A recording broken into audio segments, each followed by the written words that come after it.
Kim Chu, panalo sa Asian Star Awards category ng Seoul International Drama Awards. Kim Pao, spotted muli na magkasama sa pagtakbo at pagja-jogging. Kim Pao, punong-puno na naman ang schedule? Tara, pag-usapan natin ito.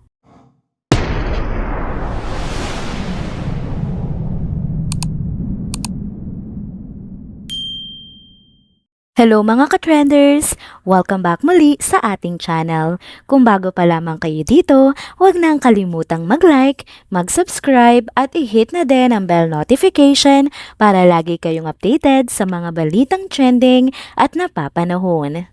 Bago pa man magsarado ang botohan kagabi ng 11:59 PM, nakapagtala na ng pinakamataas na score si Kim Chu sa online poll para sa Philippines Asian Star Awards category ng Seoul International Drama Awards at nakakuha nga po siya ng kabuoang 65.03% na boto.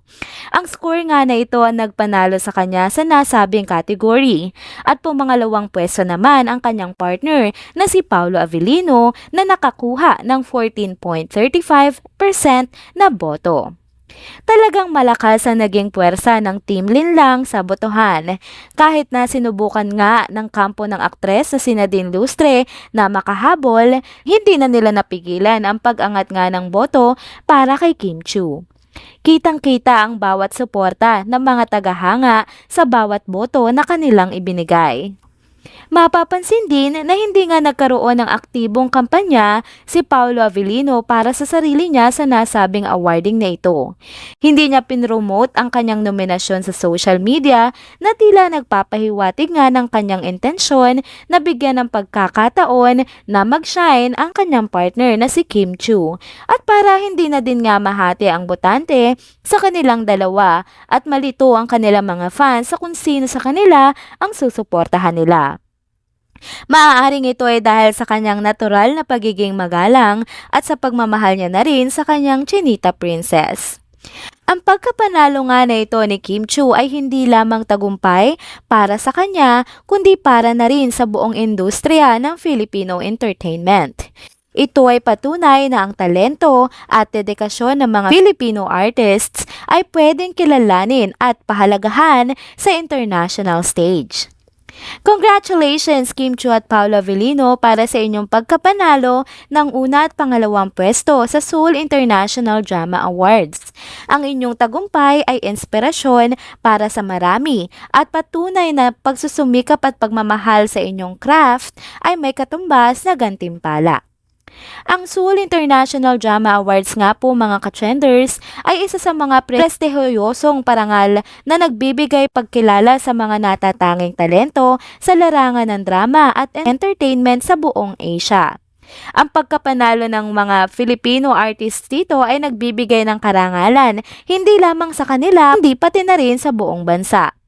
Patuloy nga nating suportahan ang ating mga local talents, ipakita sa buong mundo ang galing nating mga Pinoy. Ang susunod naman na update natin ngayong araw ay ang mga kaganapan sa ating paboritong tambalan na sina Kim Chu at Paolo Avellino na kilala nga bilang Kim Pao. Kahapon ng umaga, nakita na naman ang dalawa na magkasama kasama ang kanilang mga kaibigan habang nagja-jogging.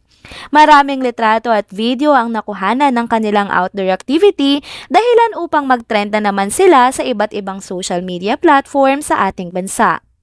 Maraming fans ang kinilig nang kumalat ang mga litrato at video ng Kim Pao. Makikita rin sa kanilang Instagram stories ang detalye nga ng kanilang jogging session noong umagang iyon. Mayroon pa ngang video si Kim habang tumatakbo na pinaghihinalaang si Paolo Avellino ang kumuha. Nagpapasalamat ang mga fans na patuloy na sumusuporta sa kanila dahil sa kilig at saya na hatid pa rin ng tambalan para sa kanila. Parang ang hindi sila nagsasawa sa pagsubaybay sa bawat ganap ng Kim Pao, maging ito man ay personal o may kinalaman sa kanilang trabaho. Sa kabila nga ng kasiyahan ng marami, may mga nagdududa pa din at bumabatikos na naman sa ganap na ito ng Kim Pao. May ilang nagsasabing tila wala raw pakialam na naman si Paulo kay Kim dahil nakita nila sa video na nauuna itong tumakbo ng mabilis habang naiiwan naman si Kim sa likuran. Depensa naman ng mga tagahanga ng Kim Pao, nagwo-workout yung dalawa at hindi pwedeng magpa-sweet-sweet o magdidikit habang tumatakbo. Kaya't walang basihan di umano ang mga pangbabatikos na ito sa relasyon ng dalawa. Nagkaroon din ng kaunting disagreement ang mga fans ng Kim Pao dahil nga sa pagkuha ng litrato ni na Kim at Paulo sa isang coffee shop kung saan sila na nagpapahinga kasama ang kanilang mga kaibigan. Nanawagan kasi ang ilang fans na sana'y irespeto naman ang privacy ng dalawa.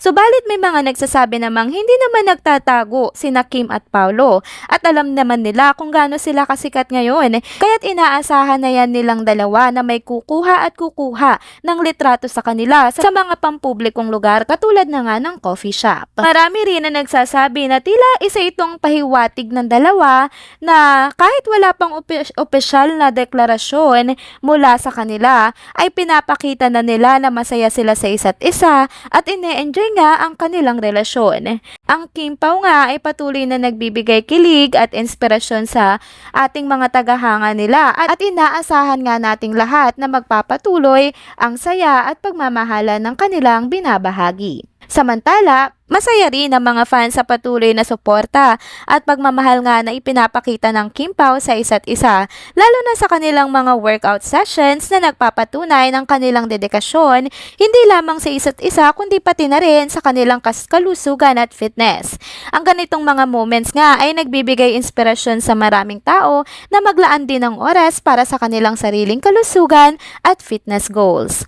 Patuloy pa rin ang pagbuhos ng suporta para sa Kim Pao mula sa kanilang fans na lagi namang umaasang makita ang kanilang idolo na masaya at nagtatagumpay sa kanilang mga personal at profesional na buhay.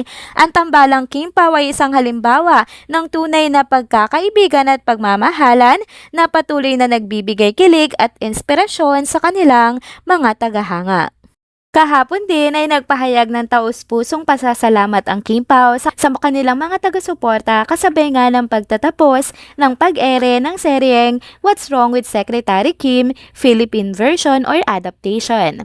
Parehong nai-repost ni na Kim Chiu at Paolo Avellino sa kanilang Instagram stories ang post ng VU ukol sa naging pagtatapos ng kanilang serye. Ang nasabing post nga ay isang collage na picture na may nakasaad na text na Forever Begins Tonight. Bukod dito, nag-post din si Kim Chiu ng isang espesyal na mensahe ng pasasalamat sa lahat na naging bahagi ng proyektong ito, lalo na sa kanyang kapareha na si Paolo Avellino. Sa kanyang post, ibinahagi niya ang kanyang kasiyahan at pasasalamat sa suportang natanggap nila mula sa mga manonood. Narito nga ang buong pahayag ni Kim Chiu. It was indeed an incredible journey. #WWWSKPH Finale. Maraming salamat po for watching and supporting What's Wrong with Secretary Kim PH. It was indeed a memorable one and we are all thankful for all your support. From watching it on the View Philippines app to our TV premiere for making us trend and making it a habit to watch new episodes from Monday to Wednesday down to our weekend night habit on TV. Thank you, VU fam, for the trust and of course at Dreamscape PH family. It may be our season finale on TV, but you can still watch us on the VU app. Thank you for making us part of the most watched series on VU. I have no words. Just want to thank each and everyone for making this project fun and amazing. #grateful, #WWWSK, #WWWSKPH. Nice one, boss. Tagging Pao Avellino. Madami din sa mga fans na nagpahayag din ng kanilang pasasalamat at kasiyahan sa naidulot na saya ng nasabing serye. Maraming netizens ang nagbahagi ng kanilang mga paboritong eksena at moment sa social media at hindi rin napigilang mag-iwan ng mga positibong komento ukol sa galing ng pagganap ng Kim Pao. Sa kabila nga ng pagtatapos ng serye, nananatili ang pag-asa ng mga tagahanga na magkaroon pa ng mga susunod na proyekto ang tambalang Kim Chiu at Paolo Avellino.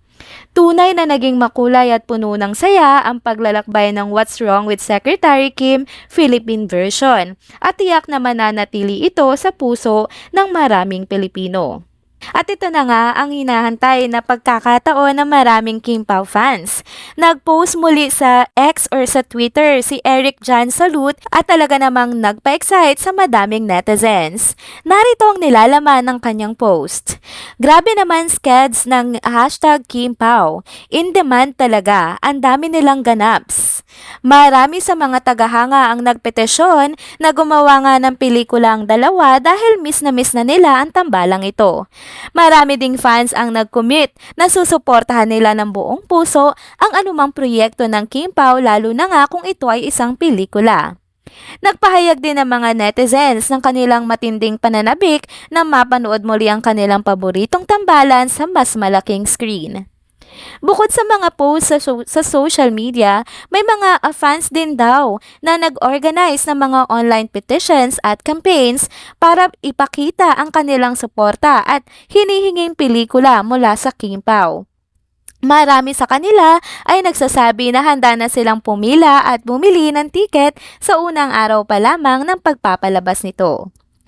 Tunay nga na ang tambalan ni Kim Chiu at Paolo Avellino ay nag-iwan ng malalim na bakas sa puso ng kanilang mga tagahanga.